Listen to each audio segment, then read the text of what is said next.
할렐루야. 우리 한번 다 같이 고백해 보겠습니다. 누가 뭐래도 하나님은 나를 사랑하십니다. 우리 옆에 있는 가족에게, 옆에 있는 분에게 하나님은 당신을 사랑하십니다. 할렐루야.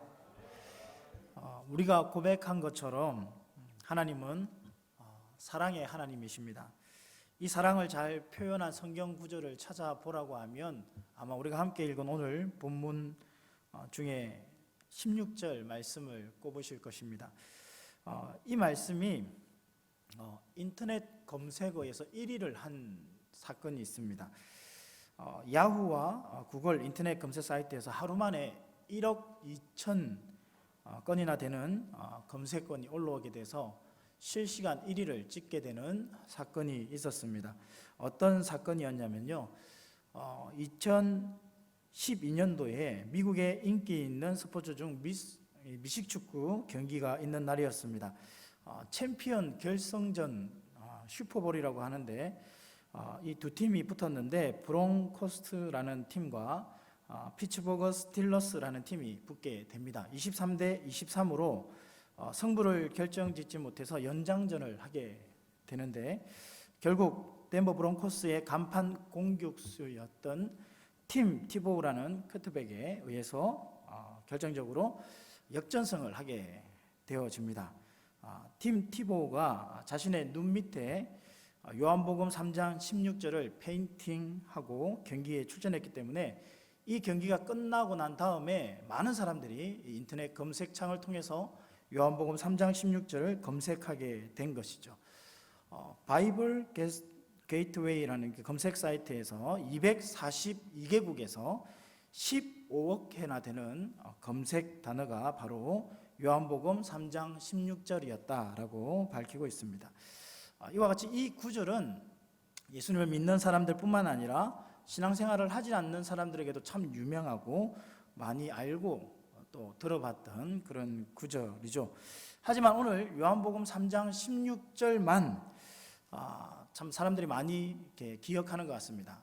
16절 이전에 요한복음 15절, 3장 15절과 17절은 사람들에게 잘 알려지지 않았습니다. 그리고 요한복음이라는 성경도 관심이 없는 부분이죠. 오늘 본문은 바로 이 요한복음 중에 나다나엘에 대하여 출발점으로 해서 7개의 표적 가운데 포함되어진 본문입니다. 하나님 나라가 임하는 모습으로 처음 등장한 표적이 바로 가나의 혼인잔치 표적이었죠. 예수님 곁에서 포도주를 이렇게 날랐던 하인들만 그 포도주가 어디서 왔는지 알고 그 연회장을 책임졌던 연회장은 포도주가 어디서 왔는지 알지 못했다, 깨닫지 못했다라는 것이 이 가나 혼인잔치의 이야기였고요. 그 첫 번째 표적 이후에 이어지는 성전 청결 사건, 포도주의 실체이시고 또 성전의 실체이신 예수님을 드러내는 사건이었습니다. 예수님은 율법을 따라서 구원에 이르러가는 자들을 성전을 파괴함으로 참 성전으로 이 땅에 오신 예수님을 통해 구원에 이르러야 한다는 것을 전파하셨죠. 하지만 사람들은 그 예수님의 말씀을 깨닫지를 못합니다. 왜 깨닫지 못하며 동시에 무엇을 깨달아야 하는지를 예수님이 이 다음에 만나게 되는 니고데모를 통해서 말씀해 주십니다. 예수님은 그 니고데모에게 여러 가지 말씀을 하셨지만 오늘 함께 읽었던 본문 16절 바로 앞에 있는 15절 그 앞쪽으로 보면 예수님이 모세가 뱀을 던 것처럼 십자가에 달려 죽어야 함을 그렇게 말씀하시죠. 예수님은 이스라엘 백성들이 먹을 것과 마실 물을 근거로 하나님 앞에 원망하다가 불뱀에 물려서 병들어 죽게 되어집니다. 근데 하나님께 기도했던 모세가 다시 한번 높이 이 놋뱀을 만들어서 들게 되죠. 근데 그 놋뱀을 통해서 그 놋뱀을 본 사람들이 생명을 건진 것처럼 예수님이 높이 들려야만 구원에 이루어진다는 것을 이렇게 전하게 됩니다. 니고데모는 유대인의 선생으로 구약에 있는 말씀들을 다 알고 있는, 그리고 많은 사람들에게 가르칠 정도로 굉장히 잘 알고 있는 사람이죠. 그래서 민수기 사건을 근거로 말씀하시는 예수님의 이 이야기를 정확하게 이해할 수 있었습니다. 니고데모에게 모세가 광야에서 뱀을 든 것처럼 인자도 들려야 한다라는 이 말은 예수님 결국 무슨 말입니까? 우리의 모든 저주를 홀로 그걸 담당하시고 십자가에 달려 죽게 됨을 말씀하시는 내용이죠. 그래서 하나님이 세상을 이처럼 사랑하사라고 했는데 여기에서 이처럼이 바로 예수님께서 십자가에 달려 죽으심을 말하고 있는 것입니다. 16절 말씀해 보시면 하나님이 세상을 이처럼 사랑하사 독생자를 주셨으니 이는 그를 믿는 자마다 멸망하지 않고 영생을 얻게 하려 하심이라. 이처럼 앞에 있는 어떤 사건을 얘기합니다. 어떤 것처럼? 바로 예수님이 십자가에 죽으셔야만 하는, 왜? 우리의 죄를 담당하시고 십자가에 달리시는 것을 이야기하시는 거죠. 하나님의 사랑의 표현으로 가장 귀한 것을 하나님께서 우리에게 주셨습니다. 하나님께서 가장 귀한 것 무엇이었습니까? 독생자였죠. 하나밖에 없는 아들. 자녀가 아프면 대신 아파주고 싶고, 자녀가 죽을 병이 걸렸다면 대신 죽을 수만 있다면 내가 죽고 싶다 하는 마음을 가지는 것이 바로 부모의 마음일 것입니다. 저희 집에 둘째 루오가 화상을 입었을 때 이 수술을 한 3차 정도 했었는데요. 한 2차, 3차 때 제가 첫 번째는 가지 못했고 제가 3차 때 그 수술할 때 갔었는데, 수술을 하고 나온 그 루어가 마취가 이제 풀리면서 그 고통을 호소하는, 울고 때를 쓰고 아무렇지 않은 거죠. 아파서 뒤로 넘어질 때에 제가 그 아들을 안고 이렇게 같이 울고 싶었지만 제 아내가 저에게 그런 기회를 주지 않더라고요. 아이가 아직 아빠보다 엄마를 더 의지하기 때문에 엄마가 안아야 된다고. 정말 그 발버둥 치는 그 루어를 품에 안고 가까이 안고 우는 것을 함께 볼 때에 정말 제가 대신 아팠으면 좋겠다, 저 아픔을 내가 고스란히 아팠으면 좋겠다라는 생각밖에 없었습니다. 하나님은 사랑하는 독생자 아들 예수 그리스도를 우리의 죄 때문에 내어 주심으로 하나님께서 우리를 사랑하시는 그 사랑이 말로만, 혀로만 한 사랑이 아니라 행함과 진실함으로 사랑한 것을 우리에게 보여주셨습니다. 로마서 5장 8절 말씀에 우리가 아직 죄인 되었을 때에 그리스도께서 우리를 위하여 죽으심으로 하나님께서 우리에 대한 자기의 사랑을 확정하셨느니라 라고 말씀하시죠. 하나님의 이 놀라운 사랑은 이미 우리를 창조하셨을 때부터 시작이 되었습니다. 하나님께 우리 창조하셨을 때 어떻게 창조하셨는지 성경은 이렇게 얘기합니다. 하나님의 형상대로 우리를 만드셨다고요. 그러나 사람은요, 하나님의 그런 사랑을 받으면서 불순종의 길을 선택하게 되죠.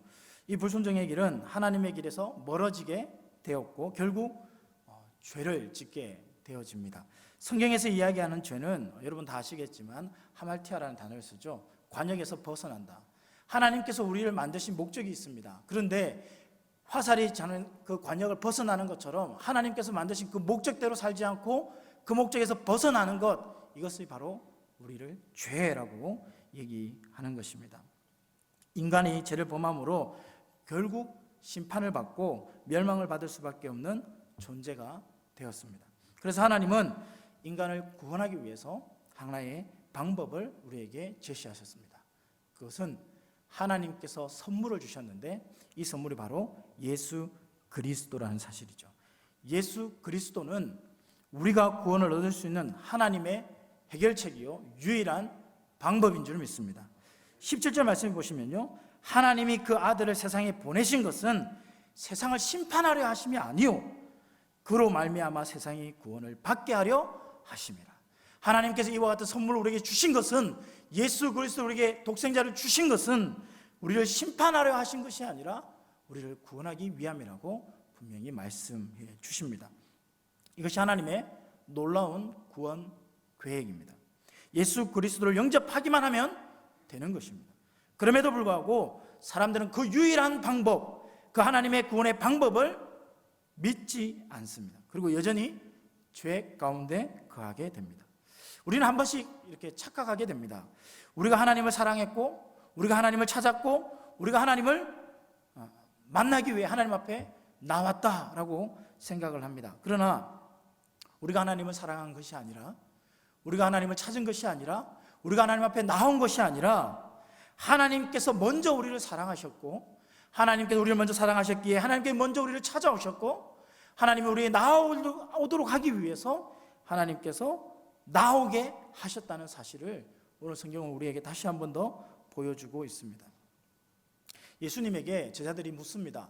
우리가 어떻게 해야 구원을 이룰 수 있습니까? 어떻게 하면 구원에 이룰 수 있습니까? 라고 물어보는 제자들에게 예수님께서 이와 같은 말씀을 해주십니다. 마가복음 10장 26절에 제자들이 매우 놀라 서로 말하되 그런즉 누가 구원을 얻을 수 있는가 하니 예수께서 그들을 보시며 이르시되 사람으로는 할 수 없으되 하나님으로는 그렇지 아니하니 하나님으로서는 다 하실 수 있느니라. 구원은 하나님으로는 할 수 있으나 우리로는 할 수 없는 것입니다. 어려서부터 율법의 모든 것을 다 지켰다고 말하는 이 니고데모와 같이 완벽한 유대인, 그리고 부자, 그리고 선생, 관리, 결국 예수님에게 말씀을 듣고 돌아가게 되어지죠. 예수님의 말씀을 지키지 못함으로 자신이 결국 하나님의 뜻대로 살지 못해서 구원에 이를 수 없는 자라는 사실을 깨닫고 돌아가게 됩니다. 마찬가지로 우리 역시 여러분 어떻습니까? 어렸을 때부터 하나님을 정말 열심히 믿고 열심히 하나님 앞에 나왔고 열심히 예배했던 신앙생활을 하고 있다고 생각하지만 결코 우리의 힘으로는 이 구원에 이를 수 없다는 사실을 우리는 알아야 합니다. 예수님을 믿는다고 말했지만 우리가 가진 이 믿음을 근거로 할 때 우리는 결코 구원에 이를 수 없다는 것을 우리는 알아야 합니다. 구원은 오직 하나님의 열심과 하나님의 일하심으로만 가능합니다. 때문에 오늘 본문의 주어는 우리가 아니라 바로 하나님이십니다. 하나님이 세상을 이처럼 사랑하였기에 구원을 이룰 수 있게 된 것입니다. 하나님의 큰 사랑이 우리를 구원으로 인도하는 것입니다. 물론 하나님의 사랑 안에서 그 이름을 믿는 자가 구원에 이르는 것은 맞습니다. 앞에서 살펴본 것처럼 그 믿음 역시 하나님께서 우리에게 주셔야만 하는 믿음이라는 사실입니다.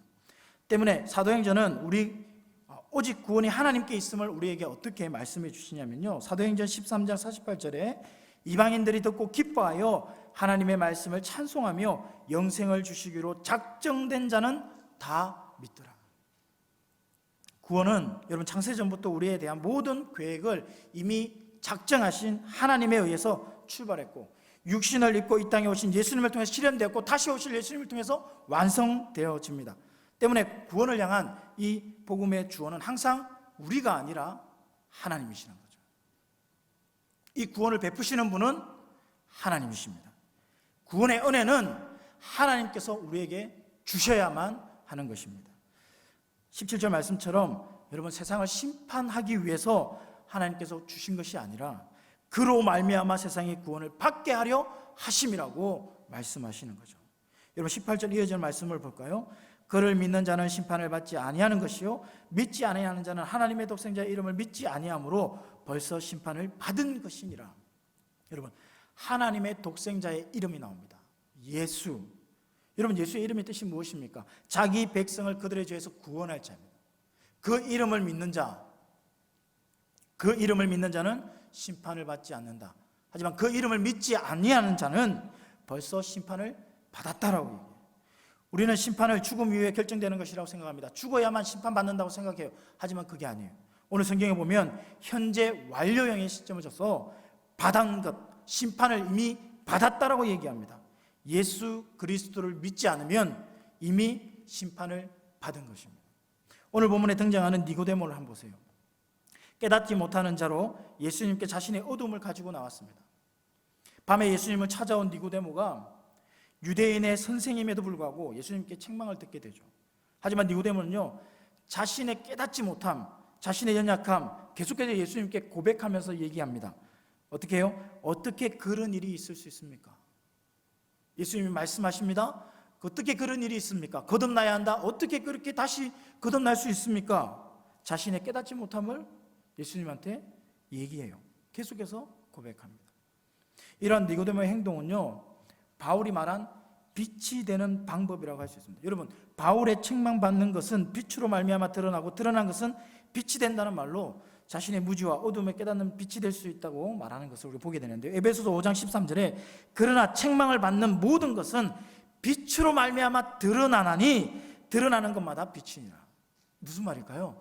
우리가 예수 그리스도 앞에 나옴으로 인해서 예수님의 빛을 비추심을 통해서 우리가 빛이 되어지는 것이 아니라 빛이 비춰짐으로 우리가 밝히 드러난다는 것이죠. 그 이후에 계속 설명하잖아요. 18절 19절 대기둥 무슨 얘기를 합니까? 예수 그리스도 빛으로 오셨는데 그 빛을 거부하는 거죠. 그 빛 가운데 나오는 것이 아니라 어둠을 더 사랑하여서 빛을 피해서 그 어둠 속으로 더 사라져서 더 숨어서 그 빛을 대적하는 사람으로 남게 되는 거예요. 근데 바울은요, 책망을 받는 모든 것은 빛으로 말미암아 드러나나니 드러나는 것마다 뭐라고요? 빛이니라. 니고데모 하면 여러분 어떤 생각이 드세요? 그냥 예수님께 책망받고 밤에 예수님 찾아왔다가 거듭나지 않으면 안 된다 얘기 듣고 돌아가서 그냥 평생 그렇게 살았겠지라고 생각하시는 분이 참 많습니다. 니고데모 하면 그냥 이 본문을 보고 예수님 앞에 예수님 만나서 선생으로 참 부자였던 그가 예수님 앞에 다시 거듭나지 못해서 돌아갔던 그 인물로만 기억하게 되는데, 여러분, 니고데모는 그런 사람이 아닙니다. 처음에는 예수님 앞에 빛 가운데 행하지 못했던 사람, 어둠 중에 예수님을 찾아왔던 사람이었지만 예수님에서 계속해서 묻고 예수님한테 고백함으로 통해서 그의 삶이 어떻게 변합니까? 빛 가운데 거하는 사람으로 바뀌게 됩니다. 여러분, 많은 사람들이 예수님을 비난할 때 니고데모가 예수님을 변호하는 장면이 있죠. 7장 50절 말씀해 보면, 저 뒤에 가면 있는데요, 7장 50절 말씀해 보면 그 중에 한 사람 곧 전에 예수께 왔던 니고데모가 그들에게 말하되 우리 율법은 사람의 말을 듣고 그 행한 것을 알기 전에 심판하느냐? 그들이 대답하여 이르되 너도 갈릴리에서 왔느냐? 찾아보라, 갈릴리에서는 선지자가 나지 못하느니라 하였더라. 지금 많은 사람들 앞에서 예수님을 변호하는 변호자로 그가 등장해요. 처음에는 니고데모가 사람들 앞에 드러나지 못하게, 드러나는 게 부끄러워서 밤에 예수님 앞에 몰래 찾아오는 인물이었습니다. 그런데 지금 변호하는 장면은요, 사람들 앞에서 드러나요. 근데 이 이후에 시간이 좀 더 지나고 나서 그의 삶이 어떻게 변화되는지 한번 볼까요? 니고데모는 예수님의 죽음 이후에도 몰약과 침량을 가지고 예수님의 죽음을 장례를 치르기 위해서 나옵니다. 베드로는 물론이고 예수님의 모든 제자들이 자신의 생명의 안위를 위해서 도망갔을 때, 예수님이 찾아오지 않았을 때 니고데모는요, 십자가에 달린 예수님, 그 예수님을 장례 치르기 위해서 오더라는 것이죠. 당시 유대의 지도자였던 니고데모도 여러분 이런 위협을 몰랐겠습니까? 누구보다도, 제자들보다 더 위협적으로 그게 당할 수 있습니다. 몰래 찾아갔던 거는 모를 수 있습니다. 하지만 많은 사람들 앞에서 예수님을 변호했던 사람, 그리고 지금 죽은 그 예수님을 장례 치르기 위해서 자기가 이런 몰약과 침량을 가지고 왔다는 것을 사람들이 알게 되면 그의 목숨도 위태로울 것입니다. 정말 많은 사람들에게 오해를 불러올 수 있는 행동이었는데 그는 그렇게 했습니다. 요한복음 19장 39절에 일찍이 예수께 밤에 찾아왔던 니고데모도 몰약과 침량 섞은 것을 100리트라쯤 가지고 온지라. 이에 예수의 시체를 가져다가 유대인의 장례법대로 그 향품과 함께 세마포로 싸더라. 여러분, 니고데모의 변화는 그가 자신의 어둠을 가지고 예수님께 나왔기 때문에,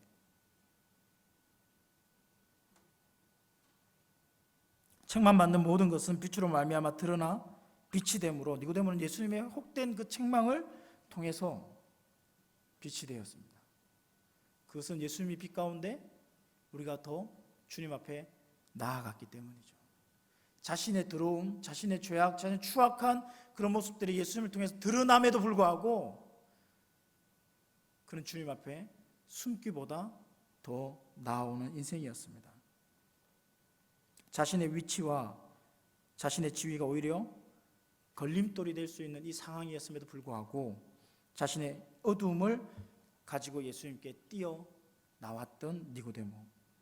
여러분, 사람들의 손가락질과 비난이 두려워 밤에 예수님을 찾아왔던 인물이었지만 예수님을 만나고 예수님과 대화하고 자기의 것을, 부끄러움을 다 예수님 앞에 드러내었을 때 그는 모든 사람이 보는 곳에서 예수님의 행동을 변호했던 사람이 되었고, 많은 사람들이 보는 앞에서 예수님의 죽음을 준비하는 낮의 백성이 된 것입니다. 사랑하는 성도 여러분, 우리 역시 우리 삶에 어두움을 가지고 예수님께 나아가는 자가 되어야 합니다. 우리가 깨닫지 못하는 자이며 우리가 밤이고 어두움이며 예수님께 고백하며 나아가는 자가 되어야 됩니다. 아는 척하고 믿는 척하고 깨닫는 척하다가 밤속 깊이 파묻혀서 예수님 없음에 말미암아 하나님의 심판대 앞에 서게 되는 그날이 올 것입니다. 여러분, 지혜가 부족한 자에게 지혜 주시고 구하는 자에게 우리에게 가장 좋은 성령을 선물로 주시는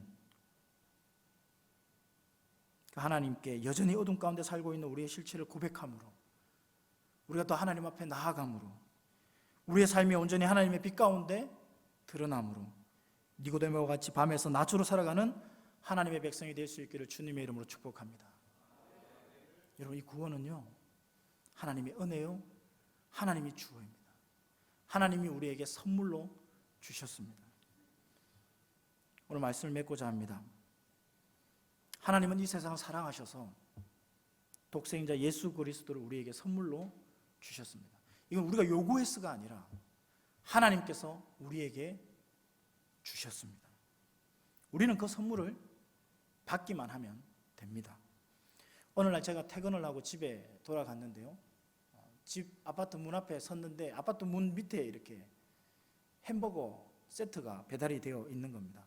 아, 오늘 저녁은 햄버거 세트를 먹는 거구나 하고 문을 열고 집에 들어가니까 제 아내가 우리 라인이 아닌 옆에 라인에 배달된 건데 배달하는 사람이 잘못 배달해서 502호에 가야 될 걸 504호에다가 갖다 놓은 겁니다. 이 배달이 잘못된 거죠. 우리에게 온 것이 아닙니다. 이걸 먹으면 안 됩니다. 어떻게 해요? 돌려보내든지 우리가 배달을 하든지. 그래서 그게 우리 것이 아닌 게 분명합니다. 그런데 여러분, 택배가 왔습니다. 분명히 거기에는 김찬겸이라는 이름이 적혀져 있고 504호라는 분명한 주소가 적혀져 있음에도 불구하고 이건 내가 정말 바라고 원하고 기도하던 건데 이거를 돌려보낸다면 이게 바보 아닙니까? 오늘 하나님께서 우리에게 각자에게 구원을 선물로 주셨습니다. 내가 원해서 하나님께 보내주신 것이 아니라 하나님께서 우리에게 거저 주시는 은혜, 거저 주시는 선물로 주셨습니다. 이처럼 사랑하사 독생자 예수 그리스도를 주셨는데 그를 믿는 자마다 영생, 그 복을 하나님께서 주셨습니다. 그 이름을 믿는 자, 그 이름, 예수라는 그 이름을 믿는 자, 바로 자기 백성을 구원할 자임을 믿는 사람은 구원함을 받는 선물을 받습니다. 여러분, 그 선물을 받지 않으면요, 이미 심판이 우리에게 임했다는 것을 잊지 말아야 합니다. 니고데모가 이 세상에 어떤 삶을 살았습니까? 지위나 권력이나 부나 모든 것을 다 가지고 있는 청년이었습니다. 나이까지 젊어요. 돈도 많아요. 모든 걸 다 누릴 수 있는 그였지만 그가 부족함이 있기에 주님을 밤에 찾아왔습니다. 그리고 주님 앞에서 그 빛 가운데 자기의 모든 더러움과 어두움이 드러났습니다. 그는 더 이상 이제 어둠 속에 거하는 자가 아니라 빛 가운데로 나아오는 삶을 살게 됩니다. 그런 지위가 더 중요한 것이 아니라 자기의 생명까지도, 주님의 장례를 준비하면서 자기의 생명까지도 내어줄 수 있는 그 자리까지. 여러분, 이게 어떤 의미인지 아십니까? 그 이름을 믿는 자예요. 내 인생에 내가 주인이 아니라 주님이 내 인생의 주인이 되어진 사람, 내 인생의 주인이 내가 아니라 하나님이 내 인생의 주인이 되어진 사람, 그 사람이 내 이름을, 그 이름을 믿는 자입니다. 오늘 니고데모가 그와 같은 인생이 되었던 것을 우리가 보게 되어집니다. 오늘 요한복음 16장에서 21절 말씀, 3장 16절에서 오늘 말씀 읽었던 21절 말씀까지 말씀을 보면서 우리가 부끄러움으로, 우리가 빛 가운데 나가는 것이 더 두려움으로 계속의 어둠을 찾아 숨는 것이 아니라 주님이 주시는 그 빛 가운데 행하는 주님이 주시는 그 구원의 은혜를 누리는 니고데모와 같이 하나님의 사람으로, 하나님의 백성으로 하루하루를 살아낼 수 있는 저와 여러분 되기를 주님의 이름으로 축복합니다. 함께 기도하겠습니다. 하나님 감사합니다. 오늘 니고데모와의 그 이야기 중에 하나님이 우리를 어떻게 사랑하시는지 함께 나누었습니다. 이처럼 사랑하사 주님이 우리의 모든 죄를 대신해서 십자가의 죽으심으로 우리가 의롭게 되고 우리가 구원함을 받는 그 예수 그리스도를 믿는 그 믿음으로 구원함을 받는 것을 보았습니다. 하지만 우리가 어둠의 자녀여서 어둠의 삶에 묶여 있어서 그 빛 가운데 나오는 것이 아니라 더 숨고 대적하는 삶을 살아가는 수많은 사람들 중에 한 사람이 되지 않기를 원합니다. 하나님, 우리가 더 빛 가운데 나와 우리의 어려움, 우리의 두려움, 우리의 이 더러움을 모든 빛으로 밝히시고 의롭게 하여 주시고 깨끗하게 씻어 주셔서 주님이 주시는 그 선물을 받아 누리는 저희들 될 수 있도록 축복하여 주시옵소서. 그 축복된 삶을 살 줄 믿고 감사드리며 예수님의 이름으로 기도하옵나이다. 아멘.